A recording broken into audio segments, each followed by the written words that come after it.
Hello po. Hello, magandang tanghali sa inyo, mga nanonood. Ako ay narito sa tindahan ng aking anak na si Linlin at ang kanyang anak ay nasa ospital, nakakumpine. Kaya ako ay nandito sa kanilang bahay at siya ay mayroon ditong kaunting tindahan, sari-sari store. At ako ay nag-aayos dito ng kanyang mga paninda. Naayos ko yung kanyang mga paninda na hindi na asikaso dahil yung kanyang anak nga ni ay dinala sa ospital.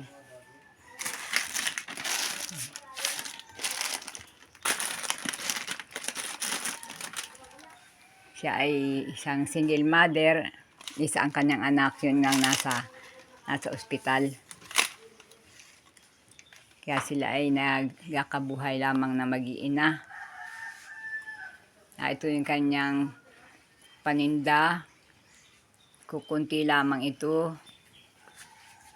At ito ay kanilang pinagkukunan ng kanilang ikinabubuhay. Kukunti na lamang ito dahil yung mga nagbintahan ay naipagpagamot na doon sa kanyang anak.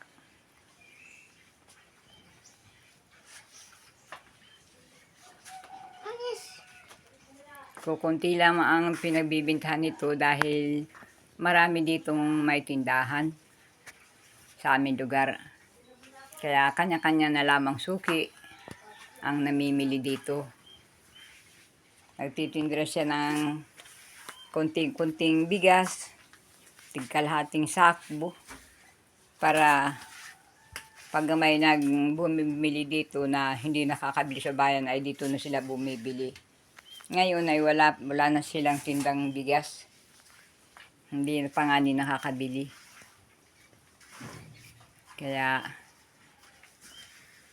salamat sa inyong panonood at na maayong aking anak ay gumaling na at nang makabalik na sila dito sa kanilang bahay. At itong aking apo na ito nakasama ko na si Zoe ay siya, nagwawali siya dito sa tindahan. Marunong na siya. Hi, hanggang hi. Hi, my name is Zoe Mendoza. Yan. Salamat. I'm clean up to house. Bye-bye. Siya po'y napakasipag na apo.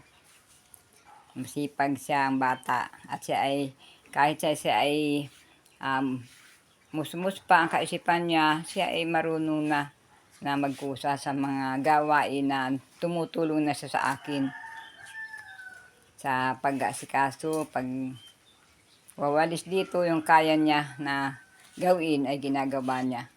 Yung hindi ka na ginagawa ay ginagawa na niya.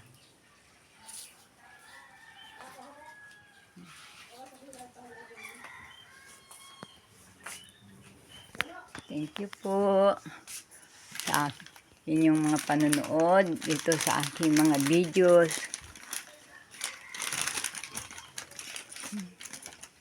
Thank you po. I love you. Thank you po sa lahat ng mga nanonood. God bless po.